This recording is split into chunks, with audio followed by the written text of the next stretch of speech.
Hello friends, आप सभी का स्वागत है। आज हम बात करने वाले हैं the art of logic by Eugenia Cheng book के बारे में। अनीशा को पढ़ने का शौक तो हमेशा से था, लेकिन आज वो कुछ अलग महसूस कर रही थी।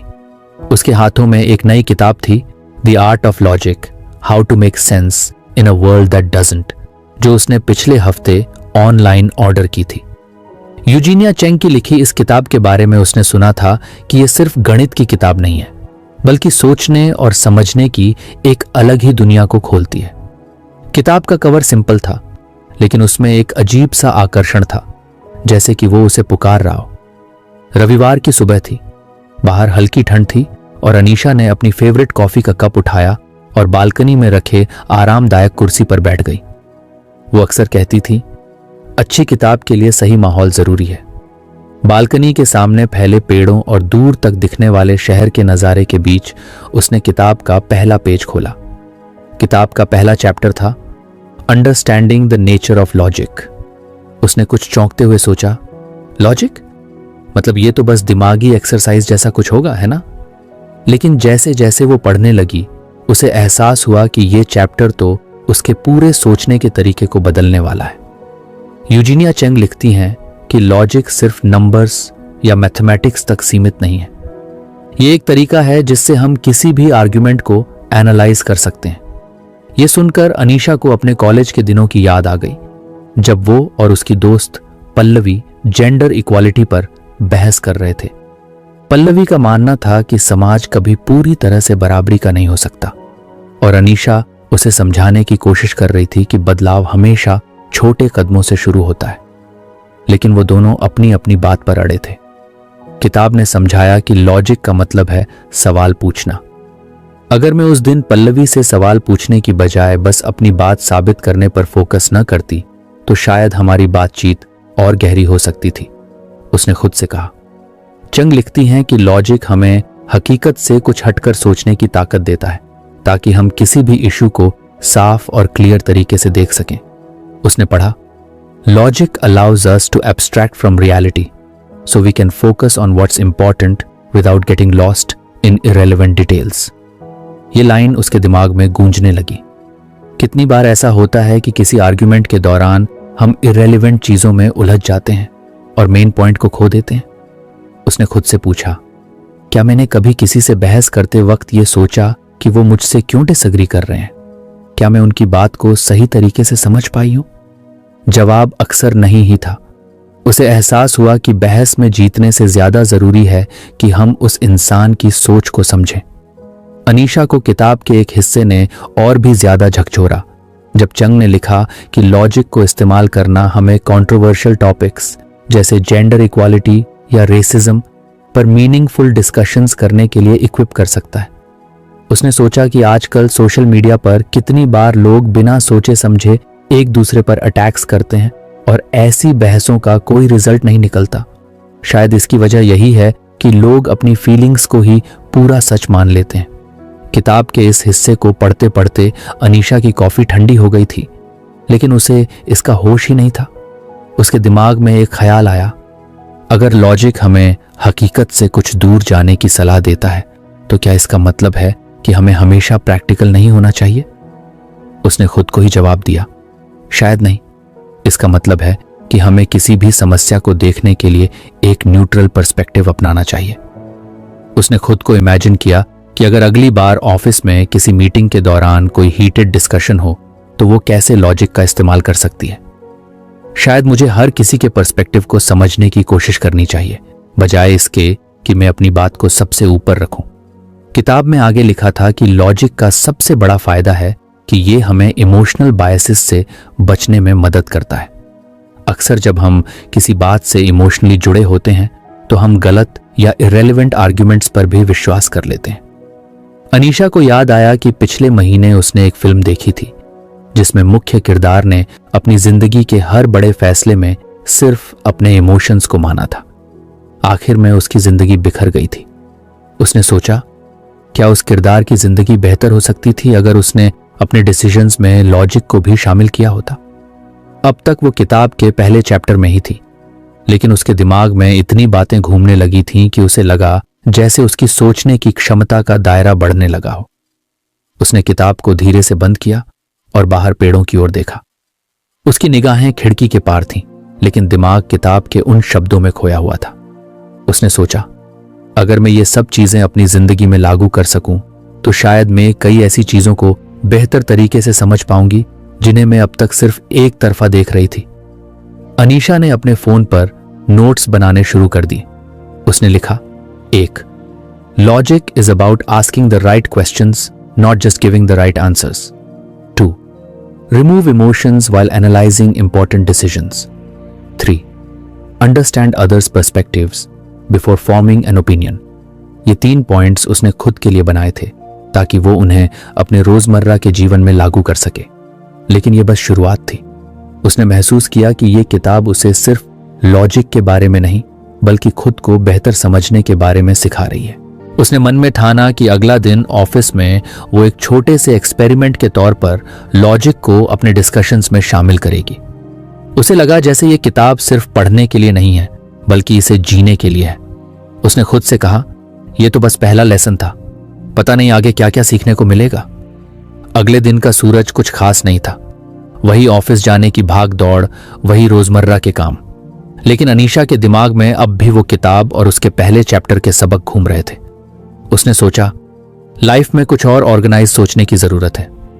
दिन भर मीटिंग्स और ईमेल्स में उलझी रही, लेकिन जैसे ही शाम को घर पहुंची, उसने अपनी फेवरेट चाय बनाई और फिर से उस किताब को खोला। आज का लेसन था द डायरेक्शनलिटी ऑफ लॉजिक। इस चैप्टर की शुरुआत में यूजीनिया चंग ने लिखा था कि लॉजिक हमेशा एक दिशा में काम करता है। अगर ए से बी होता है तो इसका यह मतलब नहीं कि बी से ए भी होगा। अनीशा ने यह लाइन पढ़ते ही रुककर सोचा, अरे ये तो सिंपल सा कॉन्सेप्ट है, ऐसा तो हर कोई समझ सकता है। लेकिन जैसे जैसे वो आगे पढ़ने लगी, उसे एहसास हुआ कि यह जितना सिंपल लगता है उतना है नहीं। चंग ने समझाया कि इस एक डायरेक्शनल फ्लो को न समझने की वजह से लोग अक्सर बड़ी बड़ी गलतफहमियों का शिकार हो जाते हैं। उसने किताब के एक उदाहरण को पढ़ा। अगर कोई कहे कि सभी केले फल हैं, तो यह बिल्कुल सही है, लेकिन इसका उल्टा कहना, यानी सभी फल केले हैं, गलत हो जाएगा। उसने इस पर हंसते हुए सोचा, इतना ऑब्वियस है, लेकिन फिर भी लोग अक्सर ऐसी ही गलतियां करते हैं। फिर उसने ध्यान से इस बात को अपनी जिंदगी पर लागू करना शुरू किया। उसे याद आया कि पिछले हफ्ते ऑफिस में उसके बॉस ने कहा था, जो लोग पंक्चुअल हैं वही अच्छे एम्प्लॉइज होते हैं। इस पर अनीशा ने तुरंत सोचा था कि मैं पंक्चुअल हूं तो इसका मतलब मैं एक अच्छा एम्प्लॉई हूं। लेकिन अब उसने महसूस किया कि इस लॉजिक में फ्लॉ है। उसने किताब में पढ़ा कि लोग अक्सर लॉजिकल स्ट्रक्चर्स को सही से एनालाइज नहीं करते और इसी वजह से आर्ग्यूमेंट्स गलत दिशा में मुड़ जाते हैं। ये डिस्टिंक्शन न समझ पाना, यानी ए इम्प्लीज बी का मतलब बी इम्प्लीज ए मान लेना, रीजनिंग की सबसे बड़ी गलती है। अनीशा ने खुद से कहा, कितनी बार मैंने सोचा है कि अगर कोई मुझसे सहमत नहीं है तो इसका मतलब वो गलत है, लेकिन शायद वो भी बस अपनी जगह से चीजों को अलग तरीके से देख रहा हो। उसने महसूस किया कि उसे अपनी रीजनिंग में इस कॉन्सेप्ट को जरूर इंक्लूड करना चाहिए। किताब में एक और उदाहरण था जो उसे बड़ा इंटरेस्टिंग लगा। चंग ने लिखा कि अगर कोई संगीतकार है तो वो क्रिएटिव होगा। इसका मतलब ये नहीं कि हर क्रिएटिव इंसान संगीतकार ही होगा। अनीशा ने सोचा कि यह बात कितनी रिलेटेबल है। उसने खुद को कई बार ऐसी ही गलतफहमी में फंसते हुए पाया था। पिछले महीने उसके एक दोस्त रोहन ने उसे बताया था कि वो अक्सर मेडिटेट्स करता है।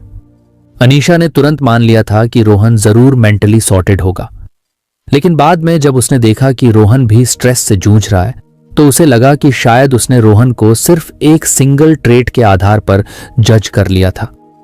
किताब ने उसे समझाया कि लॉजिक की डायरेक्शनैलिटी को इग्नोर करना लोगों के बारे में असम्पशंस बनाने की वजह बन सकता है, और असम्पशंस ही तो अक्सर मिसअंडरस्टैंडिंग्स की जड़ होती हैं। उसने किताब को बंद किया और कुछ रुक कर सोचा, अगर मैं अपनी जिंदगी के हर फैसले में इस बात का ध्यान रखूं कि मेरी रीजनिंग सही दिशा में है या नहीं, तो शायद मैं बेहतर डिसीजंस ले पाऊं। उसे एक और बात याद आई। उसके पड़ोस में एक औरत रहती थी, नीरा आंटी। वो हमेशा बहुत ऑर्गेनाइज दिखती थी, हर चीज सही जगह पर, कपड़े परफेक्टली प्रेस्ड और समय का पूरा ध्यान। अनीशा ने हमेशा मान लिया था कि नीरा आंटी की जिंदगी पूरी तरह सॉर्टेड होगी, लेकिन जब एक दिन उन्होंने बताया कि उनकी शादीशुदा जिंदगी कितनी मुश्किलों से भरी थी, तो अनीशा को झटका लगा। उसने अब समझा कि वो भी वही गलती कर रही थी, बी को ए मान लेना। अगर कोई ऑर्गेनाइज दिखता है तो इसका मतलब ये नहीं कि वो इंटरनली भी सॉर्टेड है। किताब के अगले हिस्से में चंग ने एक और दिलचस्प बात बताई। उन्होंने कहा कि डायरेक्शनल लॉजिक का गलत इस्तेमाल बहुत बार लोगों के इमोशंस को मैनिपुलेट करने के लिए किया जाता है। जैसे अगर कोई कहे, अगर तुम मुझसे प्यार करते हो तो मेरी हर बात मानोगे, तो ये एक लॉजिकल फैलेसी है। प्यार करना और हर बात मानना दो अलग अलग चीजें हैं, लेकिन लोग इसे एक डायरेक्शनल लॉजिक के तहत जोड़ लेते हैं और इमोशनल मैनिपुलेशन का शिकार हो जाते हैं। अनीशा ने इसे पढ़ते ही अपनी एक पुरानी रिलेशनशिप के बारे में सोचा। उसने महसूस किया कि कई बार उसे भी इस तरह के मैनिपुलेटिव लॉजिक का सामना करना पड़ा था। वो सोच में पड़ गई कि अगर उस वक्त उसे डायरेक्शनल लॉजिक का ये कॉन्सेप्ट पता होता तो शायद वो खुद को इमोशनली ज्यादा स्ट्रांग बना पाती। उसने किताब का वो हिस्सा बार बार पढ़ा। चंग ने इसे समझाने के लिए कैटेगरीज का भी उदाहरण दिया था। जैसे सभी फ्रूट्स को कैटेगरीज में डाला जा सकता है, लेकिन इसका मतलब ये नहीं कि हर कैटेगरी में फ्रूट्स ही होंगे। अनीशा को लगा कि ये बात बहसों और डिस्कशंस में भी लागू होती है। लोग अक्सर किसी एक इंसिडेंट को पूरे ग्रुप पर अप्लाई कर देते हैं। उसने खुद को याद दिलाया कि अगली बार जब भी वो किसी टॉपिक पर चर्चा करे तो इस बात का ध्यान रखेगी कि वो जनरलाइजेशन से बचे। अब तक किताब के इस चैप्टर ने अनीशा को पूरी तरह से एंग्रोस कर लिया था। वो हर एग्जाम्पल को अपनी जिंदगी से कनेक्ट करने की कोशिश कर रही थी। उसने सोचा कि लॉजिक का ये दूसरा लेसन भी उसके सोचने के तरीके को एक नया मोड़ दे रहा है। उसने किताब को कुछ देर के लिए बंद किया और सोचा कि इसे कैसे प्रैक्टिकल तरीके से अपनी डेली लाइफ में अप्लाई किया जा सकता है। उसने अपने फोन पर एक नया नोट बनाया। 1. Don't assume that if A implies B, then B implies A. 2. Avoid making assumptions about people based on single traits. 3. Recognize manipulative arguments based on faulty logic. वो ये सब लिखते वक्त अपने आप में एक नई क्लैरिटी महसूस कर रही थी। उसे लगा कि जैसे उसकी सोच का एक नया लेवल अनलॉक हो गया हो। अनीशा को अब यह भी समझ में आ गया था कि यह किताब सिर्फ पढ़ने के लिए नहीं है, ये उसे बार बार अपने डिसीजंस और असम्पशंस पर क्वेश्चन करने के लिए इंस्पायर कर रही थी। उसने सोचा कि वो अगले दिन अपने दोस्तों के साथ किसी भी डिस्कशन में इस लेसन को कॉन्शियसली अप्लाई करेगी। उसने खुद से कहा, हर डिसीजन से पहले एक पॉज लेना होगा। यह सोचना होगा कि क्या मैं सही दिशा में सोच रही हूं या बस एक असम्पशन के जाल में उलझ रही हूं। किताब अब तक अनीशा के लिए सिर्फ एक पढ़ाई का साधन नहीं रही, ये उसकी जिंदगी को रीशेप करने का जरिया बन रही थी। उसने महसूस किया कि लॉजिक को समझने से सिर्फ आर्ग्यूमेंट्स नहीं, बल्कि रिलेशनशिप्स, डिसीजंस और सोचने का तरीका भी बेहतर हो सकता है। उसने किताब के अगले पेज को देखने के लिए हाथ बढ़ाया, लेकिन फिर रुक गई। अभी नहीं, उसने खुद से कहा, पहले इस लेसन को अब्सॉर्ब करना होगा। उसने किताब को बंद किया और बाहर की तरफ देखा। चांदनी रात थी, हवा में ठंडक थी, लेकिन अनीशा के दिमाग में एक नई गर्माहट थी, नई सोच, नया दृष्टिकोण। उसने खुद से वादा किया कि इस किताब के हर लेसन को वो अपने जीवन का हिस्सा बनाएगी। ये सिर्फ शुरुआत थी। अगली सुबह जब अनीशा ने किताब को फिर से खोला तो उसे एक अजीब सा उत्साह महसूस हुआ। पिछले 2 लेसन्स ने उसके सोचने के तरीके को काफी बदल दिया था। उसने सोचा, आज का लेसन पता नहीं क्या नया सिखाने वाला है। उसने अपनी कॉफी का पहला घूंट लिया और किताब का 3रा चैप्टर पढ़ने लगी, the role of emotion in logic. इस बार यूजीनिया चंग ने एक ऐसी बात कही जो पहले से ही अनीशा के लिए कुछ असामान्य लगी। उन्होंने लिखा कि इमोशंस और लॉजिक एक दूसरे के विरोधी नहीं है, बल्कि अगर सही तरीके से इस्तेमाल किया जाए तो ये एक दूसरे को कॉम्प्लीमेंट कर सकते हैं। अनीशा ने ये लाइन पढ़ते ही सिर खुजाया। उसने सोचा, लॉजिक और इमोशंस ये तो हमेशा से अलग माने जाते हैं। लॉजिक ठंडा होता है, प्रैक्टिकल होता है, और इमोशंस वो तो बस फीलिंग्स की बातें होती हैं। लेकिन उसने खुद से वादा किया था कि इस किताब के हर लेसन को खुले दिमाग से देखेगी। जैसे जैसे वो पढ़ती गई उसने महसूस किया कि चंग दरअसल ये कहने की कोशिश कर रही हैं कि इमोशंस को इग्नोर करना भी एक तरह की लॉजिकल मिस्टेक है। अगर हम इमोशंस को डिस्कशन से पूरी तरह बाहर कर देंगे तो हम उन इंसानों के पर्सपेक्टिव्स को समझने का मौका खो देंगे जिनके साथ हम बात कर रहे हैं। यूजीनिया चेंग ने लिखा था कि सेंसिटिव इश्यूज जैसे प्रिविलेज या डिस्क्रिमिनेशन पर बात करते वक्त इमोशंस का ध्यान रखना जरूरी है। ये वो मुद्दे हैं जहां लोग अपने पर्सनल एक्सपीरियंसेस और फीलिंग्स के आधार पर आर्ग्यूमेंट करते हैं। अगर इन फीलिंग्स को पूरी तरह से नजरअंदाज किया जाए तो डिस्कशन का कोई मीनिंगफुल आउटकम नहीं निकल सकता। अनीशा को तुरंत एक वाकया याद आया। पिछले महीने उसके ऑफिस में एक मीटिंग हुई थी जहां डाइवर्सिटी और इंक्लूजन पर बात हो रही थी। उसमें एक महिला स्नेहा ने अपने पर्सनल एक्सपीरियंसेस के बारे में बात की थी कि कैसे वो एक फीमेल एम्प्लॉई होने के नाते कई बार बायस का सामना कर चुकी है। उस समय कुछ लोग उसकी बातों को डिसमिस कर रहे थे, ये कहकर कि ये तो हर किसी के साथ होता है। लेकिन अनीशा को अब एहसास हुआ कि स्नेहा के इमोशंस को नजरअंदाज करके उन्होंने एक बड़ी गलती की थी। अगर उन्होंने उसके अनुभव को ध्यान से सुना होता और उसके फीलिंग्स को समझने की कोशिश की होती तो डिस्कशन कहीं ज्यादा कंस्ट्रक्टिव हो सकता था। किताब में चंग ने कहा था कि इमोशंस हमें यह समझने में मदद करते हैं कि किसी इश्यू का इम्पैक्ट लोगों पर कैसा होता है, और जब तक हम इस इम्पैक्ट को एक्नॉलेज नहीं करेंगे तब तक हम किसी समस्या को पूरी तरह से समझ ही नहीं सकते। अनीशा ने खुद से कहा, अगर मैं लॉजिक और इमोशंस को बैलेंस करना सीख जाऊं तो शायद मैं और बेहतर कम्युनिकेटर बन सकती हूं। यूजीनिया चेंग ने इस बात को एक इंटरेस्टिंग एग्जाम्पल के जरिए समझाया। उन्होंने कहा कि अगर कोई आपसे कहे कि वो ठंड में ठिठुर रहा है तो आप बस ये कहकर लॉजिकल सॉल्यूशन नहीं दे सकते कि स्वेटर पहन लो। ठंड की बात केवल प्रैक्टिकल सॉल्यूशन से नहीं बल्कि एम्पैथी से भी जुड़ी होती है। उस व्यक्ति के फीलिंग्स को समझना और एक्नॉलेज करना भी उतना ही जरूरी है। अनीशा को इस बात ने बहुत प्रभावित किया।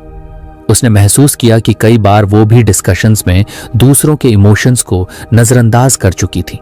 वो बस लॉजिकल सॉल्यूशंस पर फोकस करती थी और ये भूल जाती थी कि सामने वाले के इमोशंस को वैलिडेट करना कितना जरूरी है। उसने किताब के अगले हिस्से को पढ़ा जहां चंग ने लिखा था कि इमोशंस और लॉजिक का सही बैलेंस लोगों को एक कॉमन ग्राउंड पर लाने में मदद करता है। ये बात अनीशा को बहुत गहरी लगी। उसने सोचा, जब भी मैं किसी के साथ डिसएग्रीमेंट में होती हूं मैं हमेशा अपनी बात को सही साबित करने की कोशिश करती हूं, लेकिन अगर मैं उनकी फीलिंग्स को पहले समझ लूं तो शायद डिसएग्रीमेंट का टोन ही बदल जाए।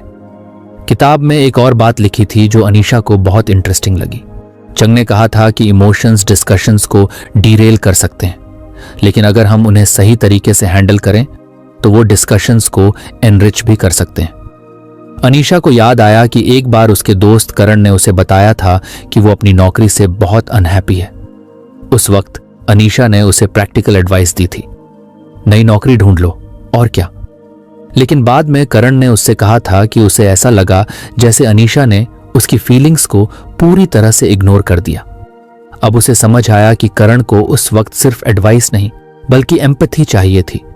उसे यह एहसास चाहिए था कि कोई उसकी फीलिंग्स को समझ रहा है। अनीशा ने किताब से यह लेसन लिया कि जब भी कोई सेंसिटिव टॉपिक पर बात हो तो पहले इमोशंस को एक्नॉलेज करना चाहिए और फिर लॉजिक को अप्लाई करना चाहिए। उसने सोचा कि अगली बार जब भी उसका कोई दोस्त या सहकर्मी अपनी फीलिंग्स शेयर करे तो वो पहले उनके इमोशंस को समझने की कोशिश करेगी। किताब के इस चैप्टर में चंग ने एक और दिलचस्प बात कही। उन्होंने लिखा कि अगर हम इमोशंस और लॉजिक को अलग अलग देखने की बजाय उन्हें साथ में यूज करें तो हम ज्यादा एम्पैथेटिक और इफेक्टिव डिस्कशंस कर सकते हैं। अनीशा ने सोचा कि वो इसे अपनी लाइफ में कैसे अप्लाई कर सकती है। उसने अपने फोन पर फिर से नोट्स बनाए। 1. Acknowledge emotions before jumping to logical solutions. 2. Balance emotions and logic to create empathetic communication. 3. Use emotions to understand the impact of an issue on others. उसे लगा कि ये नोट्स उसकी जिंदगी को और बेहतर बनाने में मदद करेंगे। किताब में चंग ने एक और एग्जाम्पल दिया था कि कैसे प्रिविलेज और डिस्क्रिमिनेशन जैसे टॉपिक्स पर डिस्कशंस को बेहतर बनाया जा सकता है। उन्होंने कहा कि अगर किसी प्रिविलेज्ड व्यक्ति को यह कहा जाए कि वो डिस्क्रिमिनेशन को नहीं समझ सकता तो वो डिफेंसिव हो जाता है। लेकिन अगर उसे बताया जाए कि प्रिविलेज का मतलब है कि उसने कुछ स्ट्रगल्स को एक्सपीरियंस नहीं किया है, तो वो इसे ज्यादा ओपन माइंडेड तरीके से समझ सकता है। इस बात ने अनीशा को बहुत प्रभावित किया। उसने सोचा कि वो भी अक्सर लोगों के प्रिविलेज को लेकर जजमेंटल हो जाती थी। अब उसने ठाना कि वो इस नए पर्सपेक्टिव को अपनाएगी और लोगों के साथ डिस्कशंस को ज्यादा एम्पैथेटिक और कंस्ट्रक्टिव बनाएगी। उसने किताब को बंद किया और गहरी सांस ली। आज का लेसन उसे बहुत गहरा लगा। उसने महसूस किया कि लॉजिक और इमोशंस का सही बैलेंस न केवल डिस्कशंस को बेहतर बनाता है, बल्कि रिलेशनशिप्स को भी मजबूत करता है। अनीशा ने खुद से वादा किया कि वो इस लेसन को अपनी जिंदगी में जरूर लागू करेगी। उसने मन ही मन सोचा, ये किताब सिर्फ मुझे सोचने का एक नया तरीका नहीं सिखा रही, बल्कि मुझे एक बेहतर इंसान भी बना रही है। अगले दिन की सुबह एक अलग सी ऊर्जा लेकर आई। ठंडी हवा खिड़की से अंदर आ रही थी और अनीशा ने चाय का कप हाथ में लिया। उसने सोचा कि अब तक की 3 इवनिंग्स ने उसके दिमाग को जैसे एक नई दिशा दे दी थी। हर लेसन ने उसे अपनी सोच को गहराई से एनालाइज करना सिखाया था। आज वो चौथा लेसन पढ़ने के लिए बेहद उत्सुक थी। उसने किताब खोली और पढ़ना शुरू किया। Recognising the limits of logic. इस बार चंग ने एक अलग पहलू पर ध्यान केंद्रित किया था। उन्होंने लिखा था कि लॉजिक जितना पावरफुल है, उतना ही सीमित भी। इसका इस्तेमाल हमेशा हर स्थिति को सुलझाने के लिए नहीं किया जा सकता, क्योंकि डिसएग्रीमेंट्स सिर्फ रीजनिंग के आधार पर नहीं होते, बल्कि लोगों के अलग अलग स्टार्टिंग पॉइंट्स या प्रेमिसेस पर भी निर्भर करते हैं। अनीशा को ये लाइन पढ़ते ही एक पुरानी बहस याद आ गई। कुछ समय पहले उसके कॉलेज के दोस्तों का एक ग्रुप चैट हीटेड डिस्कशन में बदल गया था। टॉपिक था, क्या सक्सेस सिर्फ हार्ड वर्क का नतीजा है या लक भी इसमें भूमिका निभाती है? अनीशा ने उस वक्त पूरी लॉजिक के साथ अपना पक्ष रखा था कि हार्ड वर्क ही सब कुछ है। उसने ढेर सारे एग्जाम्पल्स दिए थे। अपने पापा का, जिन्होंने एक छोटे कस्बे से निकलकर बड़े शहर में अपना नाम बनाया था। लेकिन उसके दोस्त मयंक ने लक के पक्ष में कई तर्क दिए थे। उसने कहा था कि कई बार सही समय और सही मौके भी जरूरी होते हैं। वो बहस घंटों चली थी और दोनों अपनी अपनी बात पर अड़े रहे थे। लेकिन अब इस किताब को पढ़ते हुए अनीशा को समझ में आया कि असल समस्या रीजनिंग की नहीं थी, समस्या उनके स्टार्टिंग पॉइंट्स में थी। यूजीनिया चेंग ने लिखा था कि लॉजिक की वैलिडिटी इस बात पर निर्भर करती है कि आपने डिस्कशन की शुरुआत कहां से की है। अगर आपके प्रेमिसेस अलग हैं, तो आपकी कंक्लूजन्स भी अलग होंगे। अनीशा ने सोचा, शायद उस दिन मयंक और मेरी बहस में लॉजिक गलत नहीं था। हम दोनों के पास अपने अपने पॉइंट्स को सपोर्ट करने के लिए वैलिड आर्ग्यूमेंट्स थे, लेकिन हम एक कॉमन ग्राउंड पर खड़े ही नहीं थे।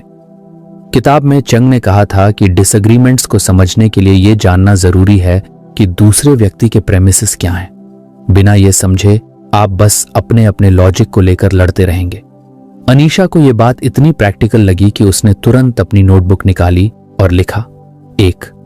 Before arguing, identify the other person starting point. 2. Don't assume everyone shares the same premises as you. 3. Logic is only as valid as its foundation. किताब में चंग ने एक और दिलचस्प पॉइंट उठाया।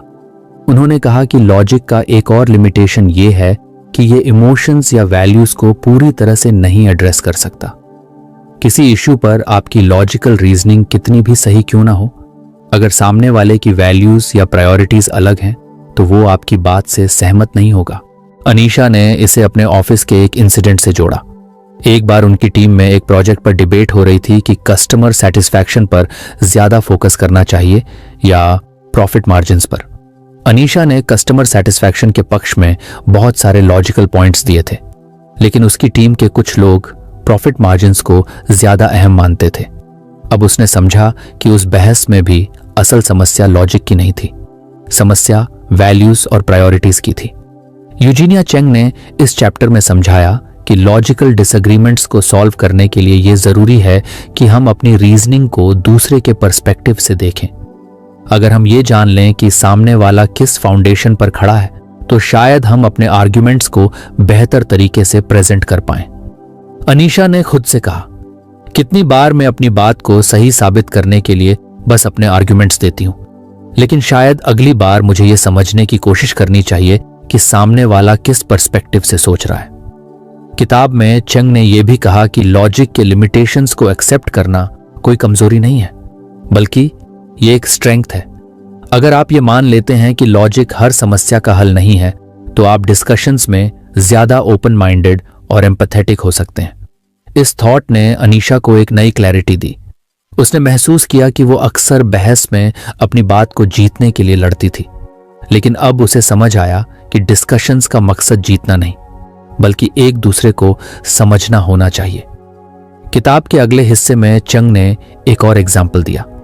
उन्होंने लिखा कि मैथ की दुनिया में भी जहां लॉजिक का सबसे ज्यादा महत्व होता है, डिसएग्रीमेंट्स हो सकते हैं।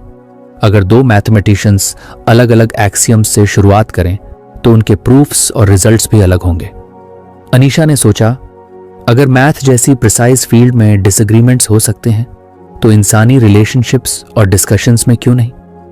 उसने ये लाइन पढ़ते ही खुद से वादा किया कि अगली बार किसी से डिसएग्रीमेंट होने पर वो ये सोचेगी कि उस व्यक्ति का स्टार्टिंग पॉइंट क्या है। अब तक किताब ने उसे जितने इंसाइट्स दिए थे वो उसकी सोच को एक नई दिशा में ले जा रहे थे। उसने महसूस किया कि लॉजिक की लिमिटेशंस को समझना उसे और बेहतर इंसान बना सकता है। उसने किताब को बंद किया और कुछ देर के लिए रुक गई। उसके दिमाग में पिछले सभी लेसन्स घूम रहे थे। उसने महसूस किया कि हर लेसन उसे सिर्फ लॉजिक के बारे में नहीं, बल्कि खुद के बारे में भी सिखा रहा था। अगली सुबह हल्की ठंडक और चाय की गर्माहट के साथ आई। अनीशा ने खिड़की के पास बैठकर किताब खोली। अब तक के सभी लेसन्स ने उसकी सोचने और समझने की क्षमता को बदल दिया था। हर चैप्टर के साथ वो खुद को कुछ और गहराई से जानने लगी थी। आज का लेसन था the importance of abstraction and analogy. उसने सोचा, आज क्या नया सीखने को मिलेगा, और उसने पढ़ना शुरू किया। यूजीनिया चेंग ने सबसे पहले एब्स्ट्रैक्शन और एनालॉजी की परिभाषा समझाई। उन्होंने लिखा कि जब भी कोई समस्या जटिल हो जाती है तो एब्स्ट्रैक्शन यानी उस समस्या को सिंप्लीफाइड वर्जन में देखना हमें क्लैरिटी देता है। वहीं एनालॉजी यानी एक समस्या को दूसरी समान स्थिति से तुलना करके समझना हमें अलग अलग परिस्थितियों के बीच कनेक्शंस ढूंढने में मदद करता है। अनीशा ने यह लाइन पढ़ी और सोचा, अरे ये तो मुझे लाइफ के हर एस्पेक्ट में अप्लाई करना चाहिए। यूजीनिया ने एक दिलचस्प एग्जाम्पल दिया। उन्होंने कहा कि मैथ में एब्स्ट्रैक्शन का इस्तेमाल होता है जब हम स्पेसिफिक नंबर्स को छोड़कर पैटर्न्स और स्ट्रक्चर्स पर ध्यान केंद्रित करते हैं। जैसे एडिशन का कॉन्सेप्ट सिर्फ नंबर्स तक सीमित नहीं है, ये एप्पल्स, ऑरेंजेस और यहां तक कि आइडियाज तक पर लागू हो सकता है। अनीशा ने इसे अपने कॉन्टेक्स्ट में समझने की कोशिश की। उसे याद आया कि कुछ दिन पहले वो अपने दोस्त निशांत के साथ करियर पर बात कर रही थी। निशांत अपने डिसीजंस को लेकर बहुत परेशान था। उसने कहा था, मुझे नहीं पता कि मैं क्या चूज करूं, MBA करूं, जॉब बदलूं या एंटरप्रेन्योरशिप में जाऊं। उस वक्त अनीशा ने उसकी समस्या को ठीक से समझा ही नहीं था, लेकिन अब उसे समझ आया कि अगर उसने निशांत की बात को एब्स्ट्रैक्शन और एनालॉजी के जरिए देखा होता तो शायद उसे क्लैरिटी देने में मदद कर पाती। किताब में चंग ने बताया कि एब्स्ट्रैक्शन हमें डिटेल्स में उलझने से बचाती है। जब हम किसी कॉम्प्लेक्स सिचुएशन से हटकर उसकी कोर प्रॉब्लम को समझने की कोशिश करते हैं तो हमें सॉल्यूशंस ज्यादा आसानी से दिखने लगते हैं। अनीशा ने इसे अपने ऑफिस के एक इंसिडेंट से जोड़ा। उनकी टीम एक बड़े क्लाइंट प्रोजेक्ट पर काम कर रही थी, लेकिन सभी लोग छोटी छोटी चीजों पर इतने उलझ गए थे कि प्रोजेक्ट का मेन गोल ही कहीं खो गया था। अगर उन्होंने उस वक्त एब्स्ट्रैक्शन को अप्लाई किया होता और पूरे प्रोजेक्ट के ब्रॉडर पर्सपेक्टिव को समझा होता तो शायद टीम को कम टेंशन होती। किताब में एनालॉजी पर भी गहरी बात की गई थी। चंग ने लिखा कि एनालॉजी हमें एक कॉम्प्लेक्स आइडिया को रिलेटेबल तरीके से समझने में मदद करती है। उन्होंने कहा कि जब भी हम किसी अनफैमिलियर कॉन्सेप्ट को फेमिलियर एग्जाम्पल से जोड़ते हैं तो लोगों को चीजें जल्दी समझ आती हैं। अनीशा को तुरंत एक वाकया याद आया।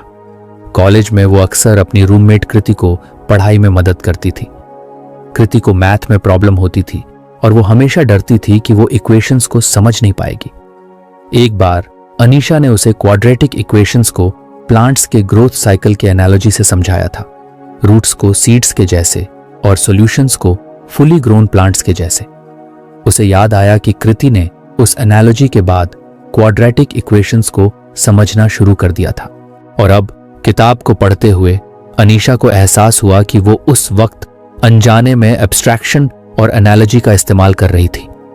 किताब में चंग ने यह भी बताया कि एब्स्ट्रैक्शन और एनालॉजी सिर्फ लॉजिक को नहीं बल्कि इमोशनल एंगेजमेंट को भी बढ़ाते हैं। जब हम किसी इशू को रिलेटेबल बना देते हैं तो लोग न सिर्फ इसे लॉजिकली समझते हैं बल्कि इमोशनली कनेक्ट भी करते हैं। अनीशा ने सोचा कि वो इसे अपने दोस्तों और कॉलीग्स के साथ कॉन्वर्सेशंस में कैसे इस्तेमाल कर सकती है। उसने नोट किया, 1. जटिल समस्याओं को सीधा करने के लिए कोर इश्यू पर ध्यान केंद्रित करें, अभास्त्र। 2. Use analogies to make unfamiliar ideas relatable and engaging. 3. Relate abstract principles to real world situations for better understanding. Chang ने आगे एक एग्जाम्पल दिया कि कैसे एब्स्ट्रैक्शन और एनालॉजी का इस्तेमाल सेंसिटिव टॉपिक्स पर डिस्कशंस को आसान बना सकता है। उन्होंने प्रिविलेज की बात करते हुए कहा कि इसे एस्केलेटर से कंपेयर किया जा सकता है। प्रिविलेज ऐसा है जैसे आप एस्केलेटर पर चढ़ रहे हैं जबकि दूसरों को सीढ़ियों से चढ़ना पड़ रहा है। यह एनालॉजी लोगों को प्रिविलेज की कॉन्सेप्ट को ज्यादा अच्छे से समझने में मदद करती है। इस एनालॉजी ने अनीशा को बहुत प्रभावित किया। उसने सोचा, अगर मैं इस तरह एनालॉजीज का इस्तेमाल करूं तो शायद मैं मुश्किल टॉपिक्स पर डिस्कशंस को ज्यादा इफेक्टिव बना सकूं। उसे याद आया कि कुछ समय पहले उसकी एक दोस्त पलक ने उससे फेमिनिज्म पर बात की थी। पलक का मानना था कि फेमिनिज्म की जरूरत नहीं है क्योंकि दुनिया में इक्वालिटी पहले ही एग्जिस्ट करती है। उस वक्त अनीशा उसे सही तरीके से समझा नहीं पाई थी, लेकिन अब उसने सोचा, अगर मैं फेमिनिज्म को एक सिंपल एनालॉजी से एक्सप्लेन करती तो शायद पलक इसे बेहतर समझ पाती। किताब में चेंग ने एब्स्ट्रैक्शन और एनालॉजी को डिस्कशंस को एनरिच करने का एक टूल बताया। उन्होंने लिखा कि जब लोग किसी कॉन्सेप्ट को पूरी तरह नहीं समझते तो डायरेक्ट आर्ग्यूमेंट्स उन्हें डिफेंसिव बना देते हैं, लेकिन अगर हम एनालॉजी का इस्तेमाल करें तो वो इसे अपने पर्सपेक्टिव से देखने की कोशिश करते हैं। अनीशा को एक और बात समझ आई। कई बार जब वो किसी आर्ग्यूमेंट में होती थी तो उसे लगता था कि सामने वाला उसे समझने की कोशिश ही नहीं कर रहा, लेकिन अब उसे एहसास हुआ कि शायद वो अपनी बात को सही तरीके से प्रेजेंट ही नहीं कर रही थी। उसने किताब से एक और इंपॉर्टेंट लेसन सीखा। एब्स्ट्रैक्शन और एनालॉजी सिर्फ प्रॉब्लम्स को सिंप्लीफाई करने का तरीका नहीं है, ये एक ब्रिज है जो लोगों को अलग अलग पर्सपेक्टिव से कनेक्ट करते हैं। चैप्टर के आखिर में चंग ने लिखा था कि एब्स्ट्रैक्शन और एनालॉजी का सही इस्तेमाल लॉजिकल डिस्कशंस को न सिर्फ आसान बनाता है बल्कि उनमें वार्मथ और अंडरस्टैंडिंग भी जोड़ता है। अनीशा ने किताब को बंद किया और खिड़की के बाहर देखा। हल्की धूप उसके चेहरे पर पड़ रही थी। उसने महसूस किया कि यह किताब सिर्फ उसे नए कॉन्सेप्ट्स नहीं सिखा रही थी बल्कि उसे एक बेहतर इंसान भी बना रही थी। उसने मन ही मन सोचा, अब अगली बार जब भी मैं किसी से बात करूंगी तो एब्स्ट्रैक्शन और एनालॉजी का इस्तेमाल जरूर करूंगी और शायद इससे मेरी बातें ज्यादा मीनिंगफुल और रिलेटेबल बन जाएंगी। अनीशा ने खिड़की से आती हल्की धूप को महसूस करते हुए किताब को बंद कर दिया। अब तक के सभी लेसन्स ने उसे न केवल लॉजिक को समझने बल्कि उसे अपनी जिंदगी में लागू करने के तरीके भी सिखाए थे। उसे एहसास हुआ कि एब्स्ट्रैक्शन और एनालॉजी ने उसे लोगों के साथ बेहतर तरीके से जुड़ने और कॉम्प्लेक्स समस्याओं को सुलझाने की नई दृष्टि दी है। उसने खुद से वादा किया कि अगली बार जब भी कोई बहस या चर्चा होगी तो वो अपनी बात को सिर्फ तर्क के जरिए नहीं बल्कि रिलेटेबल एग्जाम्पल्स और एम्पैथी के साथ रखेगी। उसने अपने नोट्स देखे और मुस्कुराई। हर लेसन मुझे कुछ और बेहतर बना रहा है, उसने सोचा। उसकी यात्रा अब खत्म नहीं हुई थी बल्कि एक नए चरण की शुरुआत थी। अब उसकी मंजिल सिर्फ समझना नहीं बल्कि अपने आसपास के लोगों के साथ अपने ज्ञान को साझा करना था। अनीशा ने किताब को अपनी टेबल पर रखा और एक नई उम्मीद के साथ दिन की शुरुआत की। तो फ्रेंड्स, ये थी हमारी आज की बुक समरी। आपको कैसी लगी कमेंट करके जरूर बताएं और धन्यवाद आपका समरी एंड तक सुनने के लिए।